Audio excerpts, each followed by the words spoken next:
بسم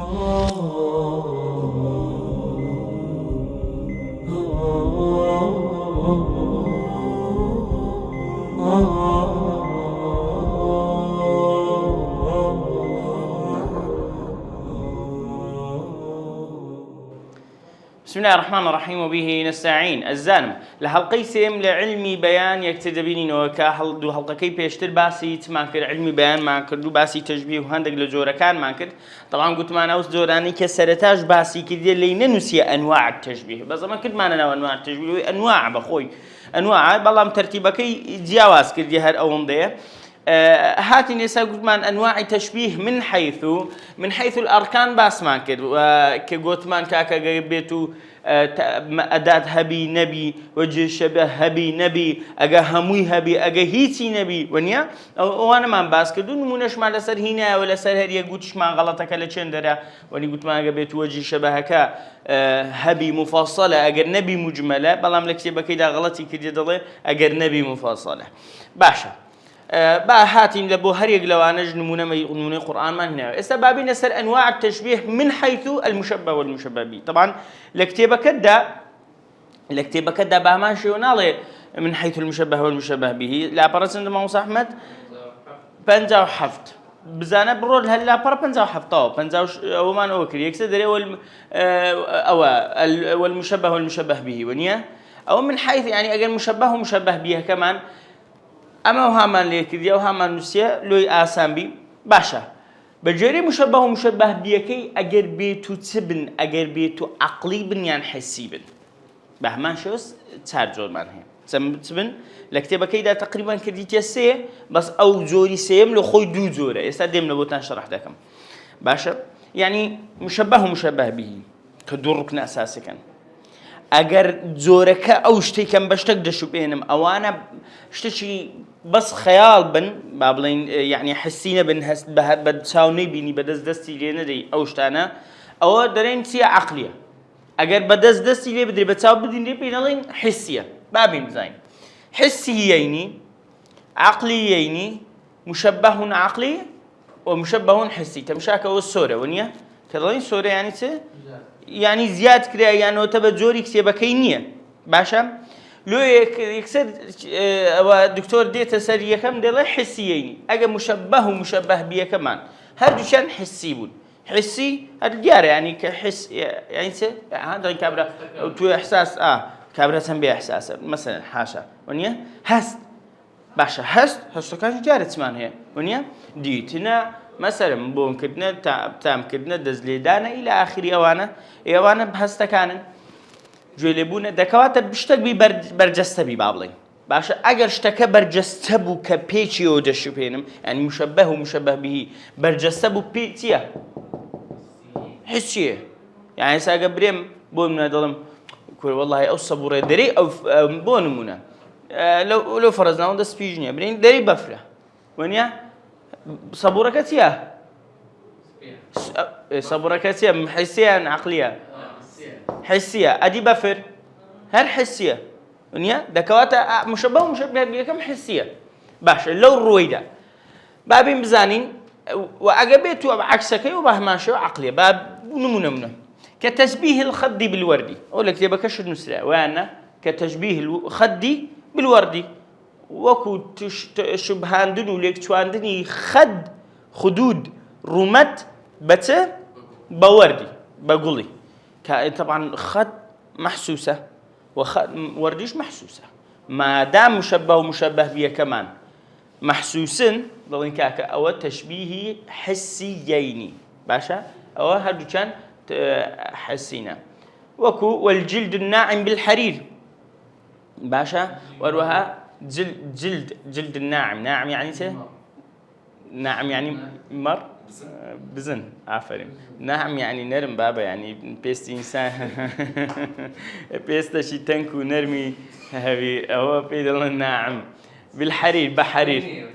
باشا بحريري بيش بيني بحريري باشا برام يعني ساي واحد مثلا كبيستو دستوشتي نرمه هو دري مر هو دري بزنو دستي دري ما شاء الله دري دستي دري حريرة ها وندر نرمه باشا دكواته طبعا هو يعني شعري لسر هي بس الشيخ شعرك نايتو شعرك شامش ناهينو بعربي كي بس هو شاعرك تشبيهي بيستي خوشويستكي افرتكي دكا با دلي يعني بيستي وندا نرما اجا اي بيب كيوي لو اني برينداريكا وندا يعني مبالغه دكالت نرمي بيسا كذا والله بيجناك بين سر وموضوعنا خلبروي كدلي كتشبيه الخد بالورد وجلد ناعم بالحر وهم الشعري لسرو نموني لسر والله ناهينو لبروي دين سر ساعاتش لسر دينو وكقولك لبو عقليين لبو عقليه كانت سبكين كقولك العلم حياة لكتبك الداونية أو ها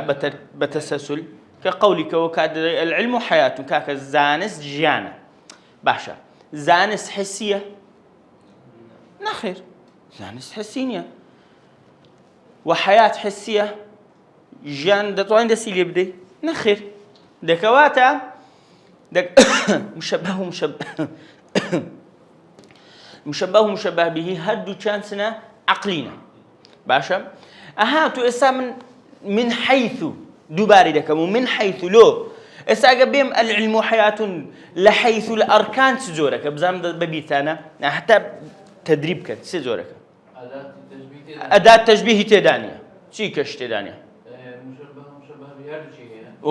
مشبه به بالله طواوا ايه شي كش تدانية وجه شبه تدانية سنوع كذا كواتا آفرين ناقي بالماء سنوعك بليغ باشا تشبيه بليغة أول حيث الأركان لسر وجودي وأداته وجه شبه بليغة بالله تواوا بزانا لو يدل من حيث لو يلبرت نمونك لو يكدلين أو نمونة تزورك أخ بيبري أجا كسك برسي بري ما بس اللي تروكو تزورك لا تروكو أجل الروي أركان دري وجه شبه أداة وبليغة أجل الروي مشبه بيدري عقلية أجل الروي فلان نشد دري أويها هذه مركب ومفرد ومقلوب وضمني وتشبيه تمثيلي وأنا إيش معناها مثلا باشا بابين بزاي مشبه هي عقلية كمان كتشبيه أو لكتبة كدوا هاتي ضلي لكتبة كدليتي من صح أحمد بيخينو لدواي كقولك العلم حياة أحدهما حسي والآخر عقلي بزانا أو أحدهما حسي والآخر عقلي يعني دليل أو أحدهما يعني يكشان حسي يعني مشبهكت يان حسية يان مشبه بيكت حسية والآخر عقلي أو كيدي عقلي يعني أجا مشبهكت حسي بو عقلي أجا أو عقلي بو حسي دكوات دو زوريانا لوي بس الشيخ بونوع لوي بقولتم بسور الشيخ بونوعيني نايتو ليه قلتي هردو حسي هردو عقلي أو كيدي ليش لا تيك كان عقلي بيك كان حسي بي إذا عكسك هيك كان بس هردو خالي ليك ذاكر تو أو أجدا باشا يعني رون ده لوي اللي تجنتي كم نوها صورم كده يعني كتشبيه الموت بالسبع أو الخلق الكريم بالعطر وكنت ضد تشبيه كدني مردن بحيواني مفترس وما أكل السبع إلى ما من يأكل القرآن داتيز السبع تيا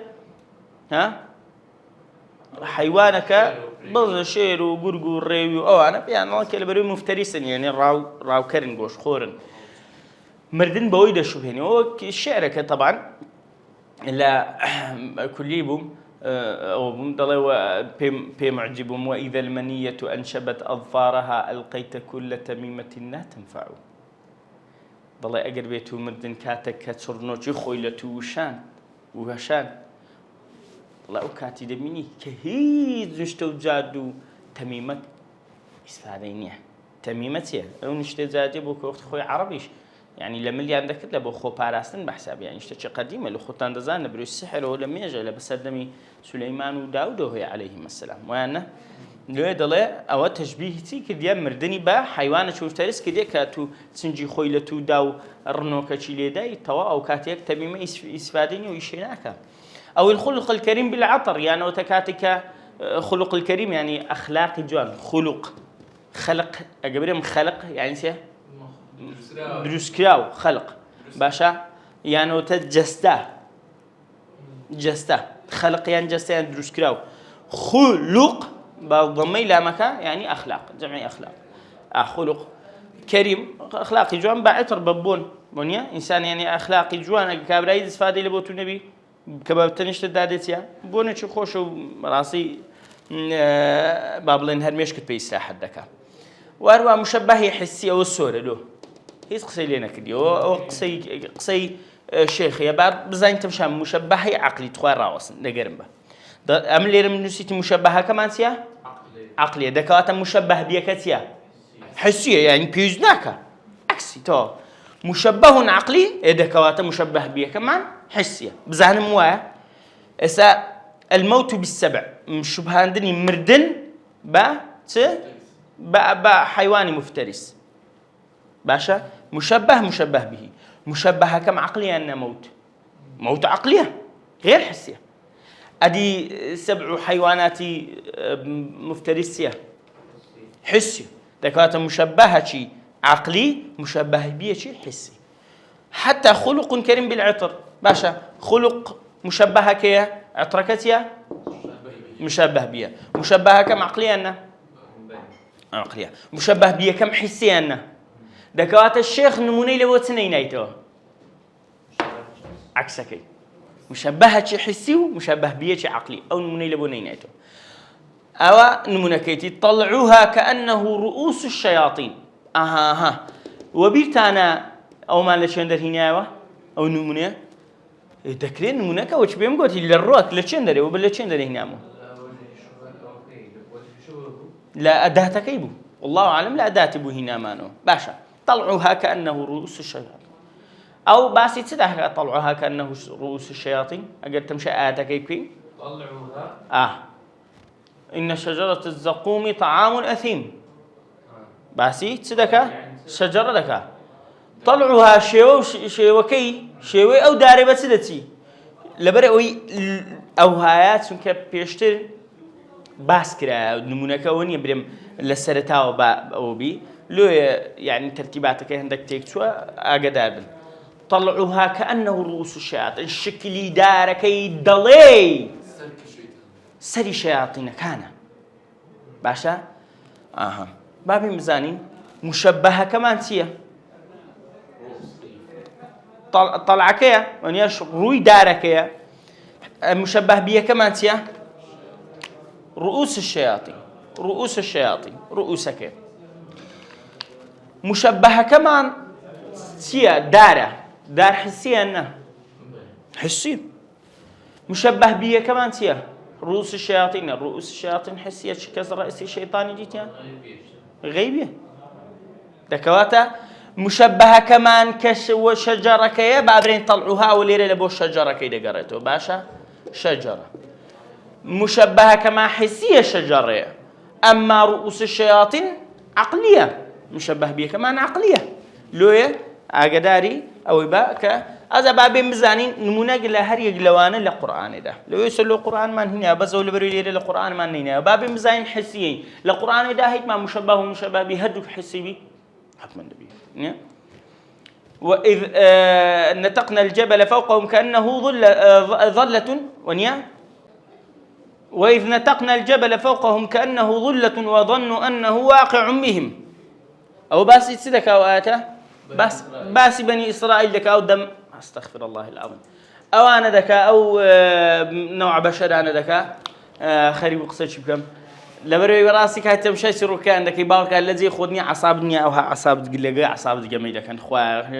حضرة موسى كبير غمر حديث شيء فقد أوذي أكثر من ذلك فصبر أو كما قال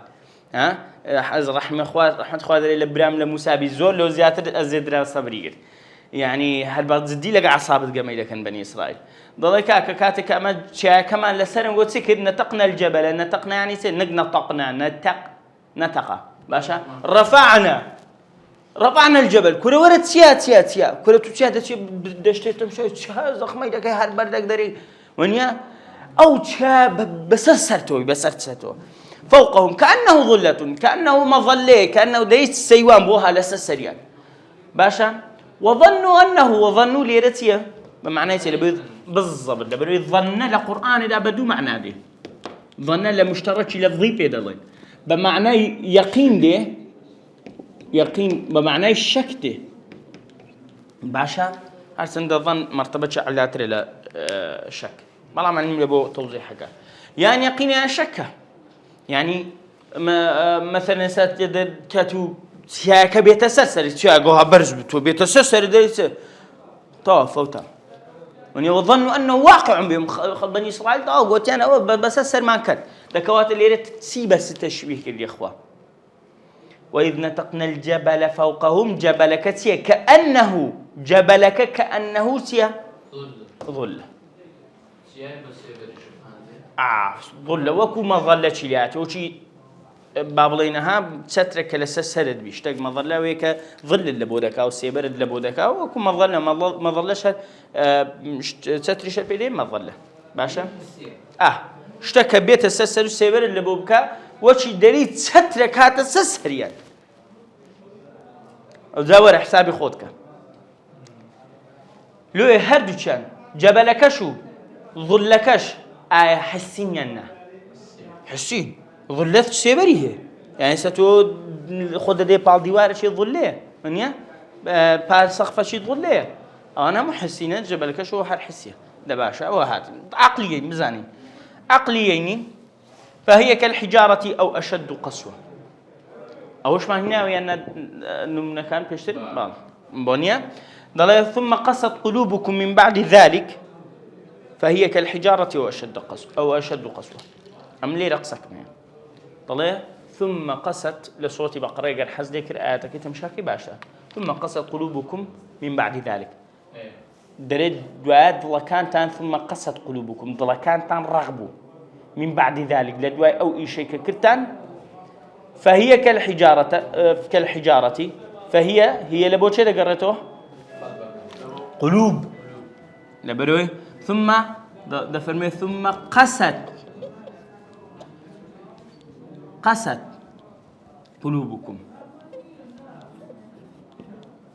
قلوبكم قلوب جمعيتها قلبه ما دام قلت ما جمعي غير عقلتها مؤنثة ثم قست قلوبكم من بعد ذلك هي كلبو قلوبه فهي كالحجارة إلى بروي دلكان تان دلي بردة أو أشد قسوة ينزور سترة رقترة باش ليه ده ما مصا سيارك بالله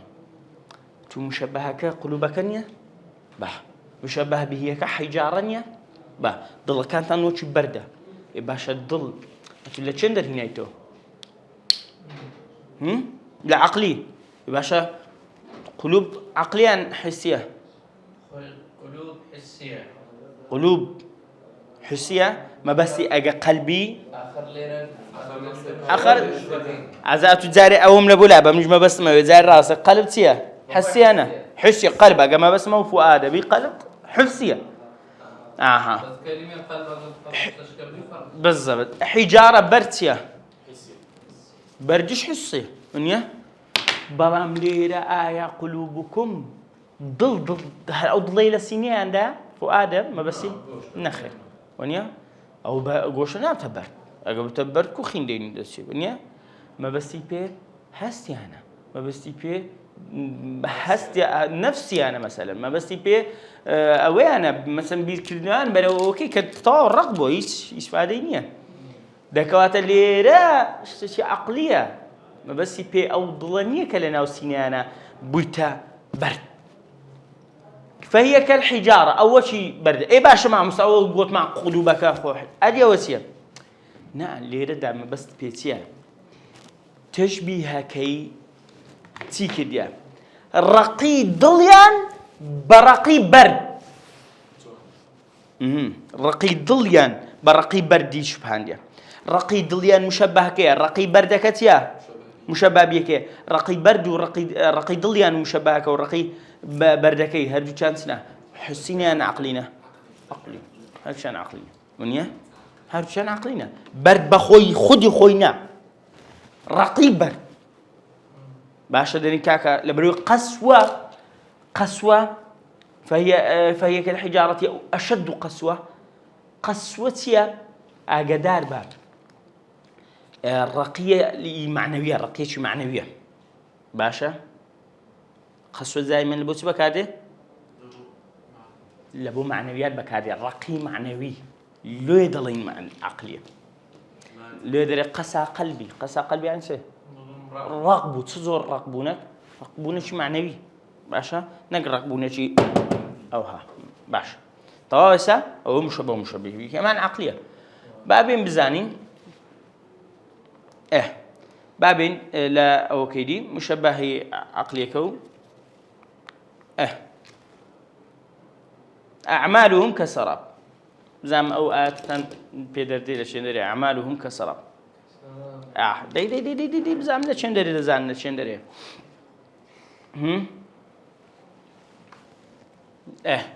دفرمي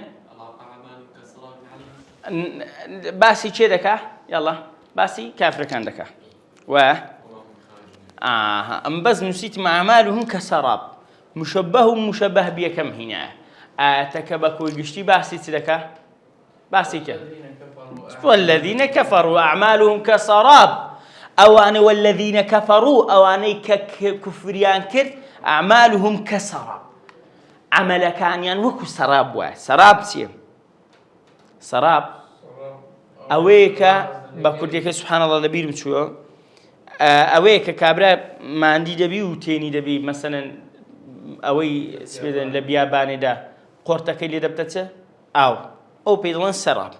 باشا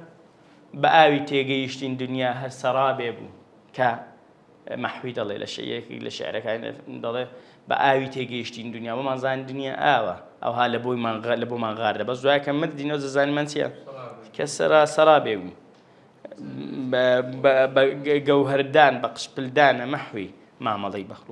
مخلوق إنسان براسي قشبل بجوهري بقشبلي لجورته يعني ما بس جوهرك كقيامته وقشبلك كدنيا أما قيامت من بدنياه جورته يعني وتم بس يبيك سبيل الإنسان وضبي صبرة حزي كلا بل تحبون العاجل حسن العتية عجل باشا ضل حتى ضل كابراك وشوا كابراك دسكن زير فروش ركاك جوهرتان هي بابلين زيرتان هي كابرا دري نا والله زير مانيا قشبل مان هي بس دو مان جدي يعني مانجا تشدي يعني دو حبتي دي جوهره كمان بودي درينا انا كدنا ما بينا قشبل كم بدي هندبب علينا اما تسمع بتسي غوريتو ازلوا اعمالهم كسراب سرابك بوت من معناها كشي كينو كردوي كافركان مشبهه كمان تي عقليا حسيه اعمال عقليه كردوي كافركان برو اما اعمال حتى اعمال قلوب ما هي ونيا اعمال جوارح ما هي اعمال قلوب ما هي كوي كشتي اعمال كردوي كان عقليه باشا اعمال يعني كعقليه مشبه بها كذا بتبي عكس بي ونيا حسي بي سراب حسيه ما هم صوت السراب له خوي وجودينيا اي باشا دي بيني انا ليه ها اقدر با اعمالهم كسراب ده بيندري وانية اصلا كي بس ده بيني حسيه ليه مشبهه كمان عقلي ومشبه به كمان حسيه بابين بزانين اعمالي كافره كان شوها حسيه وكو هيا وش قوتي براك مي دائما اقصد دري والله وشي بون هي بس بونه شي هاش قدرت بيخوز بي او انا اعمالك كان هي بس اعمالك كان زيها صراحه باشا مشبهه شي حسيه اجي مشبهه كمان حسي بي مشبه بي كمان سبيدرين عقلي بي وفيه خلاف كاكات من عقوبة ماشي أو نمونية عندك خلاف تداهي أو نوعا أقدر بن لو نسيت ما وفيه خلاف وش نكتة كي كادري كقولتي هسه كان قدام وفيه خلاف زورتك تنترويشتيا زورتك تو كنت بيدين دبرو تقريبا نيو ساعة روشة نعمل بمسج أو كيدي أو زورة بس عندي خلافي تدا أوانا يعني ساكتوا أقدر بأوانا لكتبة كيدانية أقدر به يعني باشا أو كسورن لكتبة كذا غير أو زورة ترتيبي كي زور تاقدمي باشا إن شاء الله أو زورة بابلين توزيعه لو بدأت نوع التشبيه من حيث أو سيزورة أو كومالك بو أو شان كومالك باشا بس لأنه لا بري بابلين باوربوينت زين عبتوا للأيمن وأستدينا سيرتش أنواع التشبيه من حيث الصورة كما بس من حيث وجه الشبه لكتيبة كيدا لا باربنزا حتى ونيا لكتيبة كيدا استدقات تسلو خوي لنسلاته أنواع التشبيه وأنا يكم نسلا أنواع التشبيه نسلا أنواع التشبيه أدي كاكا واني باس ما كتسبو كاكا هل أنواع نبو أنواع بوانش أنواع بروكسيبة كان كتم شاكا بس للروانجا شيء أنواع للروي وجه الشبه كوا يا تمثيلية يا ضمنية يا مقلوبة أو سيزورة معه تشبيه تمثيلي ضمني مقلوب شتي زور جوانن لدواويتيا أغراض التشبيه معناه باشم له تشبيه لكم باشا له تشبيه لكن اللي بتسمى بستك كو أهم ببيتاندي لا علمي أو إذا معاني دا لو تقديم تأخير لكن لو حذف ذكر لكن ونيا تسمى بستك مان فيه أو شان بهما شو للتشبيه كده ضلي أغراض كين تسمى بستك لو تشبيه كده كم ما بستك أنتيا ذكواتا أدوانش إن شاء الله هو ذين لدرس الشكوك كينو درس داده بإذن الله تعالى أكتدبينه والسلام عليكم ورحمة